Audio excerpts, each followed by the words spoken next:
नमस्कार साथियों, स्वागत है आपका हमारे YouTube चैनल में। तो आज इस वीडियो में हम लोग बात करेंगे जो बिहार में 80,000 शिक्षक भर्ती आने वाली है TRE 4.0। तो उसमें कौन कौन फॉर्म भर सकता है, उसकी एलिजिबिलिटी क्या है, पात्रता क्या है। तो सबसे पहले हम लोग बात करेंगे 1 to 5 की। तो 1 to 5 यानी कि प्राइमरी में फॉर्म भरने के लिए आपके पास BTC जो DLED के नाम से जानी जाती है, तो आपके पास BTC होना चाहिए और CTET होना चाहिए। अगर आपके पास CTET है तो आप बिहार के 1 to 5 में फॉर्म भर सकते हैं।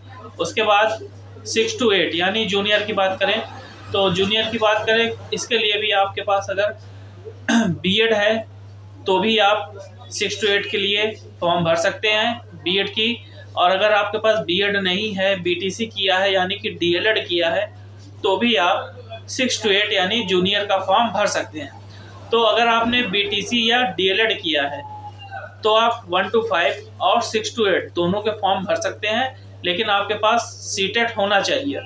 अगर आप उसके बाद अगर आपने BEd किया है तो BEd जो किया है उसके आप 6 to 8 यानी जूनियर, 9, 10 TGT और 11, 12 यानी PGT, आप 6 to 8, 9, 10 और 11, 12 दोनों फॉर्म भर सकते हैं अगर आपने BEd का कोर्स किया है। ठीक है, अब हम बात कर लेते हैं CTET।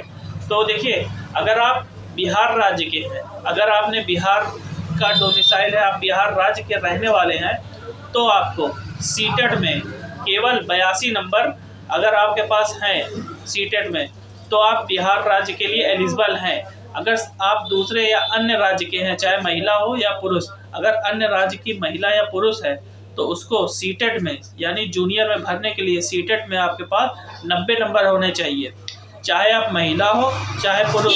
अगर आप अन्य राज्य के हैं तो आपके पास 90 नंबर होना चाहिए CTET में। अगर उससे नंबर कम है तो आप फॉर्म नहीं भर पाएंगे। अगर आपने फॉर्म भर भी दिया तो जब आपका DV होगा तो आपको वहाँ DV में बाहर कर दिया जाएगा। और अगर आप बिहार के हैं तो CTET में आपके पास 82 नंबर हैं, जनरल से नहीं है, मतलब आरक्षित श्रेणी से आते हैं, तो आप 82 नंबर पर एलिजिबल हैं। तो ये हो गई PRT यानी प्राइमरी और जूनियर की बात।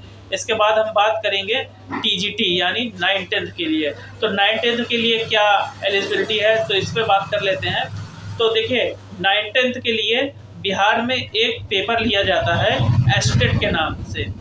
STET के नाम से बिहार में एक पेपर लिया जाता है जिसमें आप 75 यानी 75 नंबर लाते हैं तो क्वालिफाई माने जाते हैं। ये सबके लिए अनिवार्य होता है, चाहे वो बिहार राज्य का हो या अदर राज्य का हो। अगर आपके पास STET है, STET का पहले फॉर्म अभी आया था दिसंबर में, तो STET का फॉर्म भरा जाता है, उसको आप पास कर लीजिए जिस भी विषय से आप देना चाहते हैं। उसके बाद आप TGT का फॉर्म भर सकते हैं। इसी तरह 11, 12 की बात करें PGT, तो PGT में भी यही क्राइटेरिया है कि आप STET पेपर 2 पास करना चाहिए। वहाँ फॉर्म आएगा, आप STET का फॉर्म डालिए, पेपर 2। पेपर 1 होता है TGT के लिए, पेपर 2 होता है PGT के लिए। तो आप PGT का फॉर्म भरना है तो आपके पास STET पेपर 2 होना चाहिए। जिस सब्जेक्ट से आपने ग्रेजुएशन किया है, जो तीनों साल आपके मार्कशीट में रहा है जो सब्जेक्ट, आप उसी सब्जेक्ट से STET पेपर को पास किए रहने चाहिए। तो ये थी बिहार में TGT PGT 1 to 5 प्राइमरी और जूनियर में पात्रता की बात। अब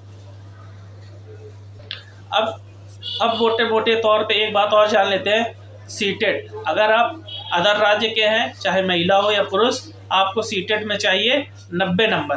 अगर आप बिहार राज्य के निवासी हैं तो आप CTET में 82 नंबर पे हो जाएंगे। उसी तरह STET की बात करें, अगर STET आप चाहे बिहार राज्य के हों, चाहे बिहार से बाहर राज्य के हों, उत्तर प्रदेश, झारखंड, किसी भी अन्य राज्य के हों, अगर आप STET में 75 नंबर लाते हैं तो आप पास माने जाएंगे।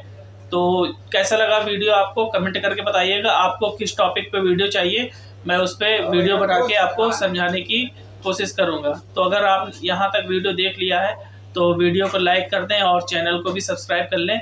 आपकी जो क्वेरी हो, कोई भी सवाल हो, आप नीचे कमेंट में ज़रूर पूछ लीजिएगा, मैं उस पर वीडियो बना दूँगा। तो मिलते हैं नेक्स्ट वीडियो में।